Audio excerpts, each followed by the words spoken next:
Hi, this is Peter Woolfolk. First, thank you so very much for being a listener to the Public Relations Review podcast. I would really appreciate your leaving a review of the podcast. Let me know what you think. To make it easy, you can go directly to the podcast website, and that is publicrelationsreviewpodcast.com. There, you can go directly to the review page to leave your review.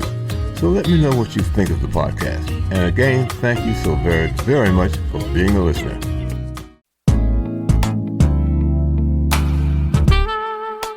Welcome. This is the Public Relations Review podcast, a program to discuss the many facets of public relations with seasoned professionals, educators, authors, and others. Now, here is your host, Peter Woolfolk. Welcome to the Public Relations Review podcast and to our listeners all across America and around the world. Now, Apple has ranked this podcast among the top 1% of podcasts worldwide. And recently, FeedSpot listed this podcast as number 13 on its top 70 best public relations podcasts in the United States. So thank you to all of our guests and listeners for your continued support. And if you enjoy the podcast, please leave a review. Now, a question for the audience. Are you including outreach to the Hispanic community in your upcoming events or programs? Does your firm or organization have the skills to effectively engage the Hispanic media? Now, how does your firm accurately turn an English-speaking campaign into a culturally adjusted Spanish-speaking campaign? Well, my guest today notes the importance of companies and public relations agencies incorporating Hispanic-oriented campaigns to the work they already do. Public relations agencies should not have to wait for clients to come ask them to include these campaigns. They should already be offering it to companies. When they don't, they are losing out on 65 million potential clients or buyers. Today, we will cover what works, what doesn't work, and what are the benefits for agencies and companies who incorporate Hispanics into their campaigns. So joining me today from Jersey City, New Jersey is Susan Mendoza. She is a publicist specializing in Hispanic media outreach. She helps companies and public relations agencies deal with Spanish-speaking media to reach millions of Latinos in the United States. So Susan, welcome to the podcast. Hi, Peter. Thank you so much for having me. I appreciate it. Well, look, why don't we begin by having you give us sort of an overview of the benefits of having or involving Hispanic population in local and state and national events. Yeah, absolutely. I always advise any PR company or also a company where I'm consulting to definitely include this huge segment of population that won't stop growing.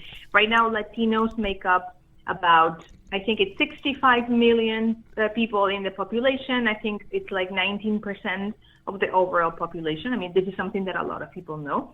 But by 2050, they will reach 100 million Hispanics in the U.S. That is a very big figure.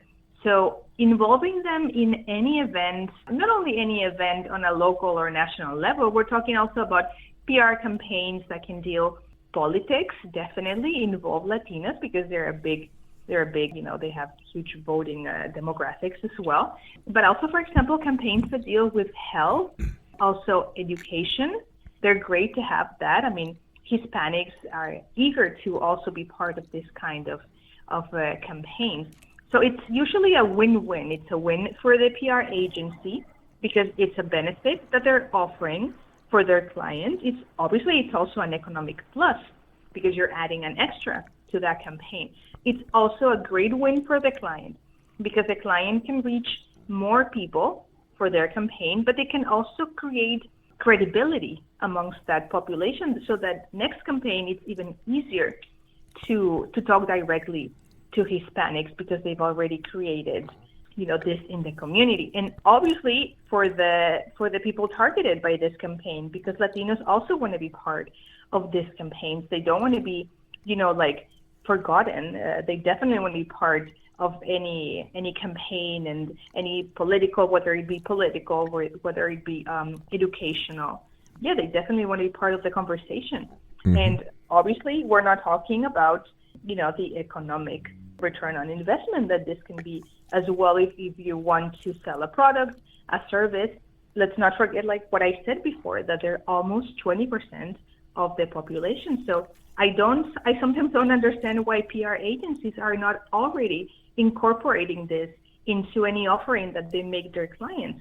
Clients are free to say no, but I think that once PR agencies can help them understand all these benefits that including Hispanic-oriented PR campaigns can have on top of their English-speaking campaigns, I think a lot of clients would actually want to include them. Let me just add this because you're talking about the economic impact. I just happened to look this up since I knew you were coming on board. And it basically says this: the annual U.S. Latino GDP, or total economic output, or basically how much money they spend, of Latinos in the United States hit a record high, reaching $4.1 trillion, and this was in 2023. And that was up from $3.7 trillion in 2022. So obviously 2024 has not, they haven't added up all the numbers yet. But when we talk about money in the trillions, that says to me that you need to pay attention to this particular group. Yeah, absolutely. I agree. I think it's a mistake sometimes that people tend to think that, a percentage of Hispanics, that they're not worth targeting depending on the product, because they may not have the economic wherewithal for that said product or service. But in many cases, it's not true. Hispanics are a growing demographic that also their spending capability is also growing. Hispanics are not stagnant. They're not, a demographic that just stays in one place. In general, Hispanics are entrepreneurs. They're people who really want to, advance in life. And in many cases, their economic capability goes along with that. Let me just add to that, because I'm here in Nashville. One of the things I was able to do, I met some people, and I was invited to and did join the first Chamber of Commerce here, because they wanted to obviously begin to let folks know and have Hispanics get involved in some businesses and other things going on in the city. And they asked me to give them a hand at that. Now, let me also say that from some of the people that I met, we had people that were running companies that Hispanic folks that were running companies that were bringing in $1 million a year in earnings from their particular company. So there's a wide range of people involved in this. When Obama was president, he came to Nashville. And where did he choose to go to make some presentations? To the Hispanic Civic Center here. So that says to me that, Hispanics have a lot of horsepower in a lot of different cities, and people need to make sure that they don't take their eye off of that ball. Absolutely. That's true. I mean, there's significant growth as well. The U.S. Latino GDP has grown faster than the GDP of any of the world top 10 economies, including China and India. So definitely companies should include Latinos in, I'm not going to say all of their campaigns, but definitely where it's something relevant and that the company thinks that they can have some relevance. So I think any campaign should incorporate a Spanish-speaking campaign geared towards Latino. I can't think of anything that wouldn't, where Latinos wouldn't also. Well, why don't we start with something like this and say, okay, fine, the company's decided they're going to put on a particular campaign, and let's for sake of our conversation, talk about maybe some health campaign. I was involved in one of those. What are you going to suggest, and how would you get involved to have the organization that's doing it begin its outreach to the Hispanic community, to engage them to help support this health campaign that's coming forward? Yeah, I mean, that's going to depend on a series of factors. And like with any campaign, I would have to look at specifically, is it a local campaign? Is it a national campaign? What kind also, because amongst the Hispanics, there's also some differences. And this is something that I also talk about a lot, that sometimes the mistake that PR companies make when dealing with Hispanics is thinking that Hispanics are a monolith, that all Hispanics think the same way, that all Hispanics vote the same way. No. It's not true. Right. Definitely. So this is something that I've had to correct, quite a few times, because different Hispanics have certain moral values, or some are more religious, some are more liberal.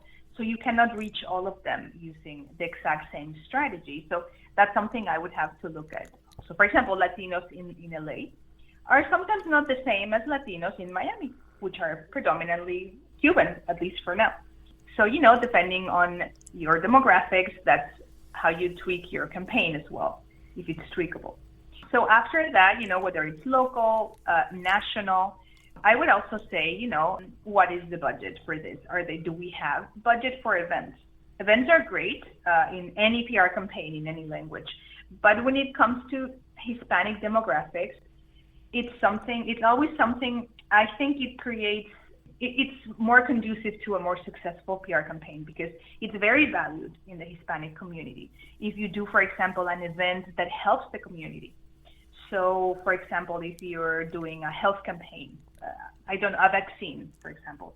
So you want to reach out to Hispanics in a certain city.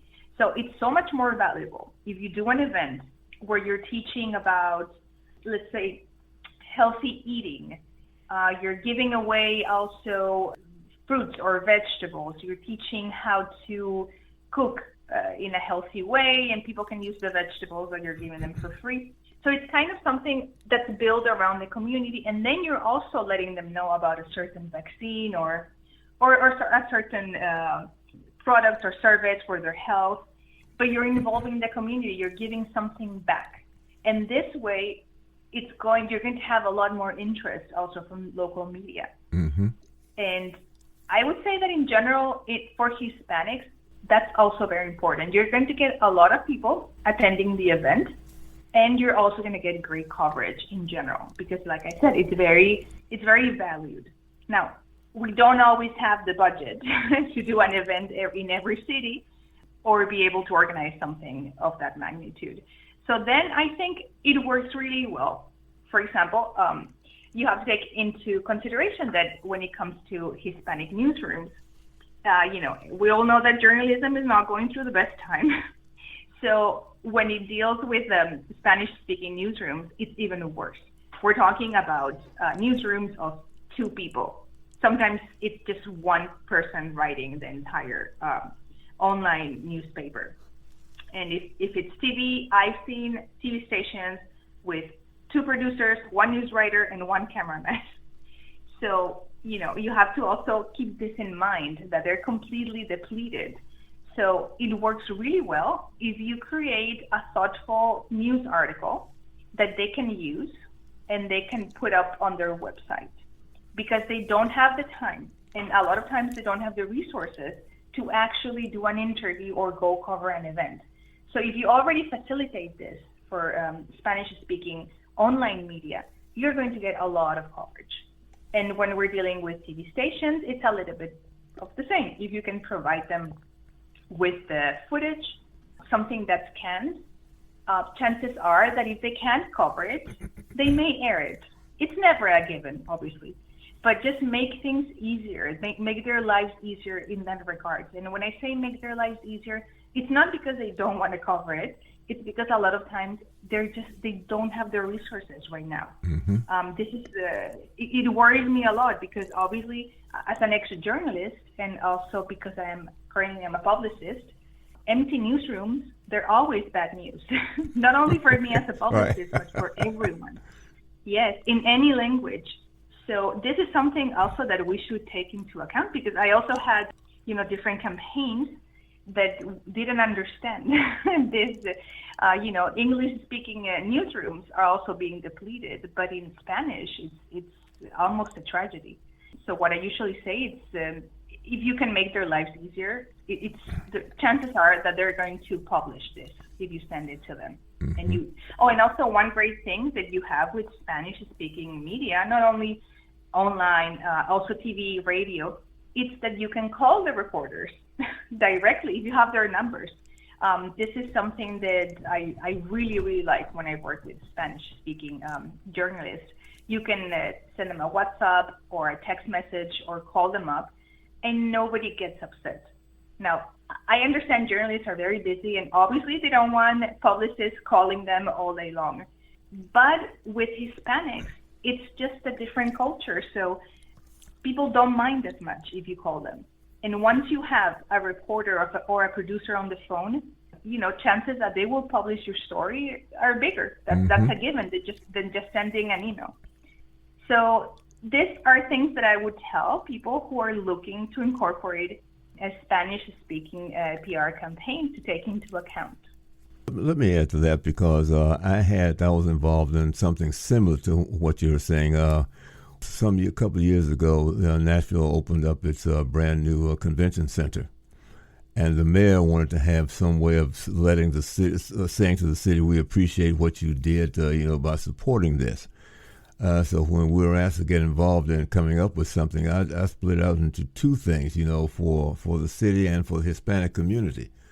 Well, for the Hispanic community, what we wanted to do, because there was going to be food served, I went to the same civic center where Obama had gone, the Casa Azafran, which is the heavy hitter here, and asked them to be involved. And we, brought them on as a partner. The biggest thing we had to decide is what were we going to serve? Because as you said, there are a lot of different nationalities of Hispanics, so we let them decide what the food should be. And how it's going to be cooked and so forth and so on. So we had the event at the Hispanic Civic Center of Casa Azafran. The other thing that they also let us know is that we're going to have it. The best time to have it is on a Saturday. Why is that?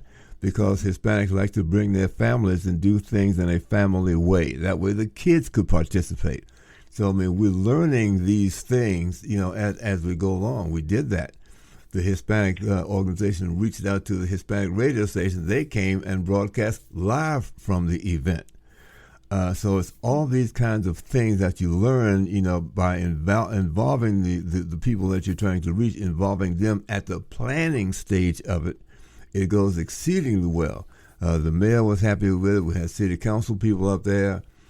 We've got photos of the families with balloons. We had folks there to, deal with the kids to make balloons and do other things. So that went exceedingly well. So that's why I said to you early on, I'm fully on board with how to and the importance of engaging and being engaged with the Hispanic community, because they have an awful lot to offer. There's no question about it.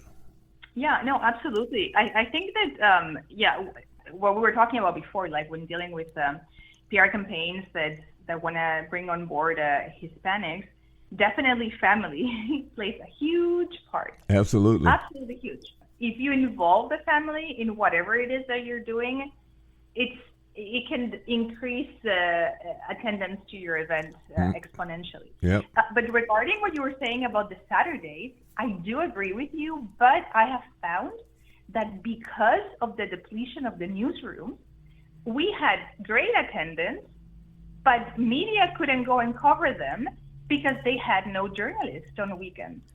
Go figure. Well, I changed my mind on that. I used to think that Saturdays were the best day for events also, but I think Saturday afternoons/evenings are the best now. Well, because I'm sorry, go on. It's such a shame, yeah. So many newsrooms they just slashed their weekend crew. We'll be back after a quick break. Marketing is a puzzle. You can either give into the confusion or learn to love the solve. On the Axiom's Real Talk About Marketing podcast, guests like Aaron Schaefer of GM share how to manage challenges. Make sure that you're not fixed in terms of what you're thinking about. The team's going to change, and the way teams operate are going to change. COVID was a great example of that. The industry is going to change. Are cookies going away or not? That was another great example of that. And so how do you continue to evolve as the space evolves? Guests from HP, The Trade Desk, and Databricks share thoughts on today's marketing landscape. Find Real Talk About Marketing on YouTube, Axiom.com, or wherever you hear podcasts. Well, on this particular event, what had happened, because we did involve the radio stations, and they basically let the community know that it was going to happen, but it was the advisor of the Hispanic Civic Center that said, that way you can get the entire families there if you have it on a Saturday.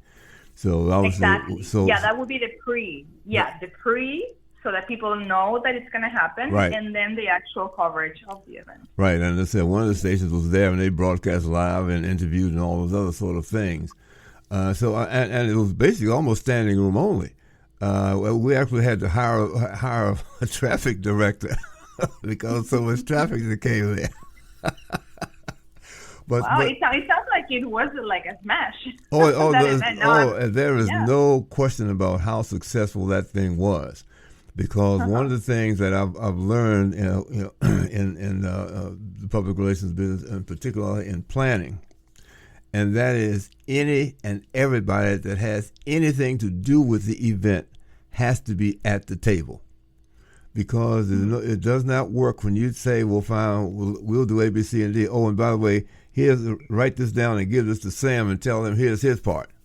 Well, wait a minute. Sam will read it, and it's ongoing. He said, wait a minute. And you call him up and say, okay, Sam, come and do your part. He said, well, wait a minute. This doesn't work because the A, B, C, and D is wrong.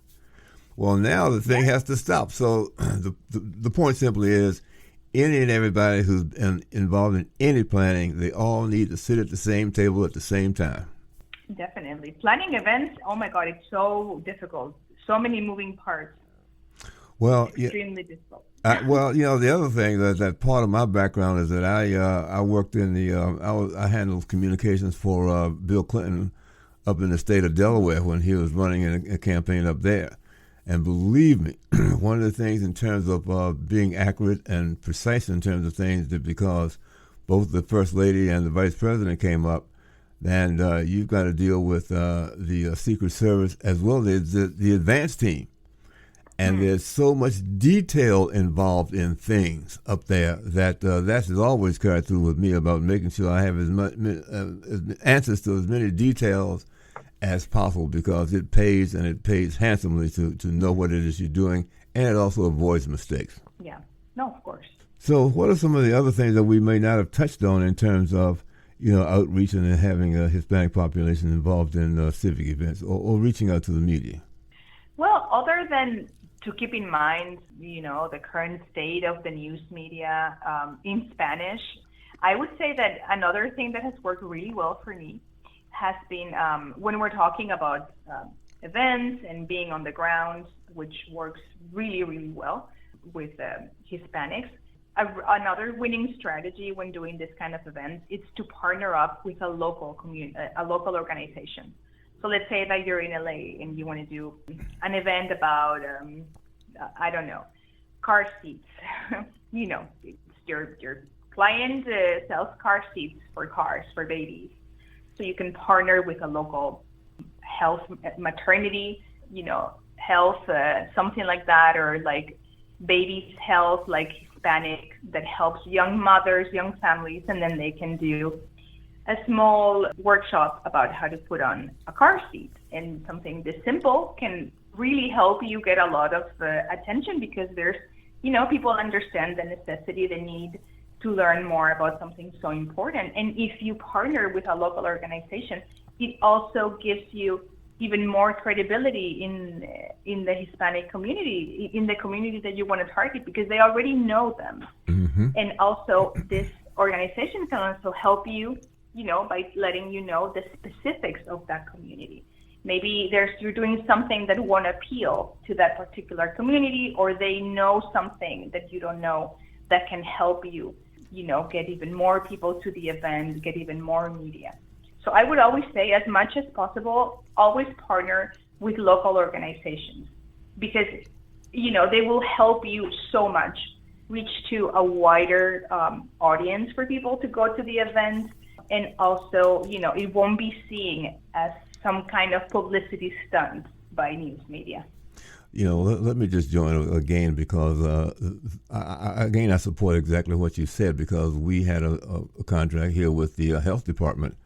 And one of the things that the health department wanted to do was have this massive outreach to the entire city of Nashville about the various programs that were available. And part of our job was to produce a video of the head of that, and it would talk about the various and sundry programs.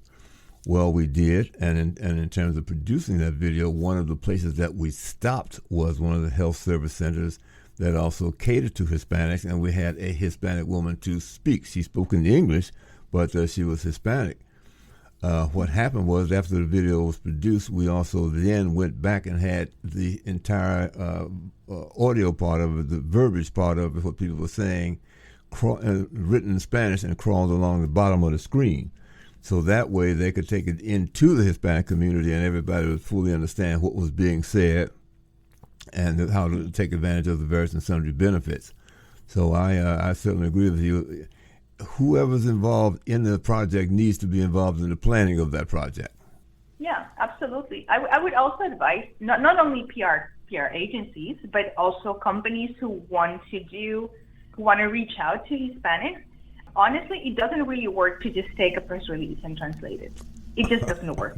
I mean, if it does, it works on a very, very low level. You need to understand what Hispanics need.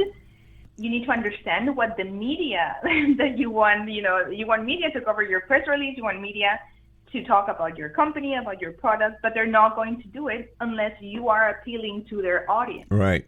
And exactly. And to do that, you need to understand what their audience wants. Like, what do they need? What would they like?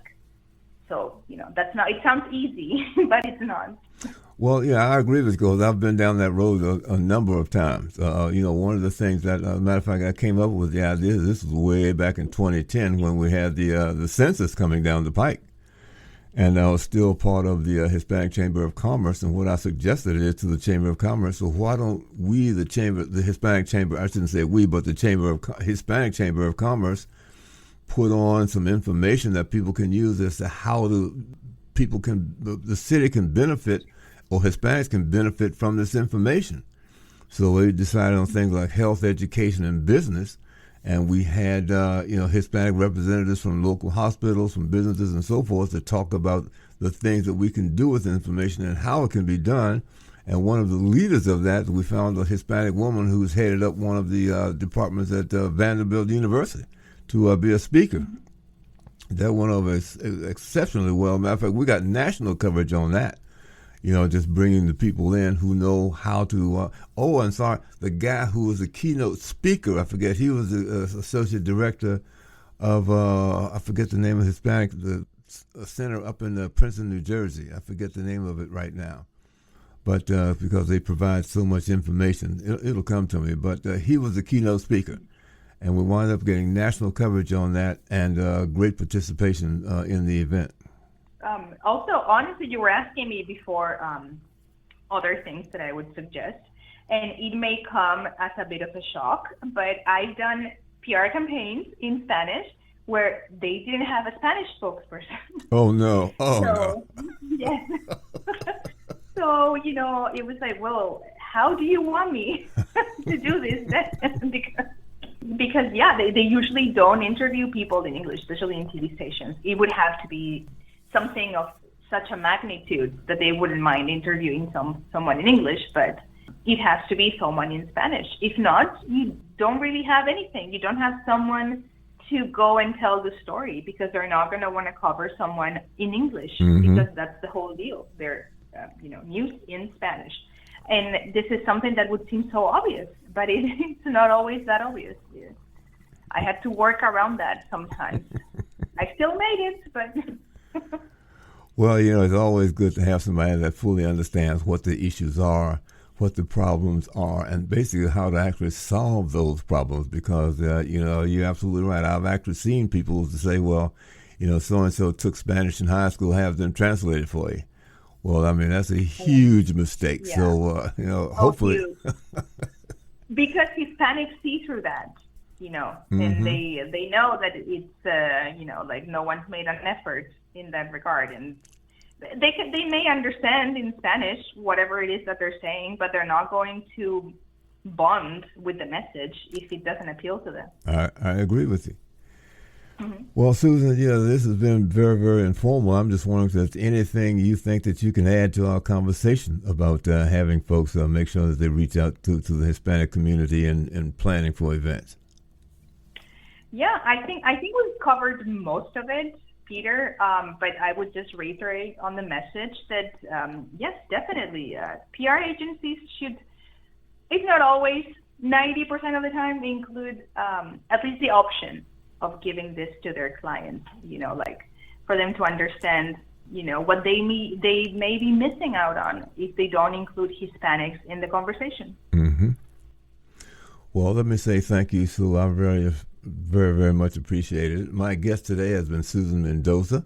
She's a publicist out of the New Jersey area and is giving some guidance so that you can make sure that your involvement with the Hispanic community works well and goes like it should go, because now you've got great advice and know what to do and do it the right way. This is, again, Peter Woolfolk. I've enjoyed having you as the listeners here, and don't forget to give us a review and join us for the next edition of the Public Relations Review podcast. This podcast is produced by Communication Strategies, an award-winning public relations and public affairs firm headquartered in Nashville, Tennessee. Thank you for joining us.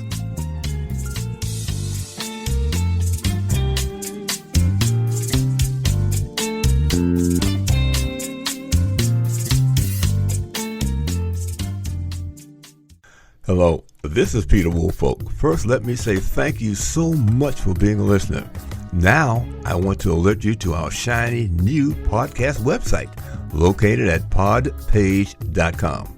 However, you can go directly to the podcast site located at publicrelationsreviewpodcast.com. There, you can contact me through email. You can leave a voice message. You can leave a review. You can read an episode blog and frequently learn about the podcast guests. You might also want to suggest podcast topic ideas or even suggest a guest. You can also let me know if you would like to receive our podcast listener logo that you can post on your social media. So I look forward to hearing from you about our new podcast website. Thank you so much for listening to the Public Relations Review podcast, and have a great day.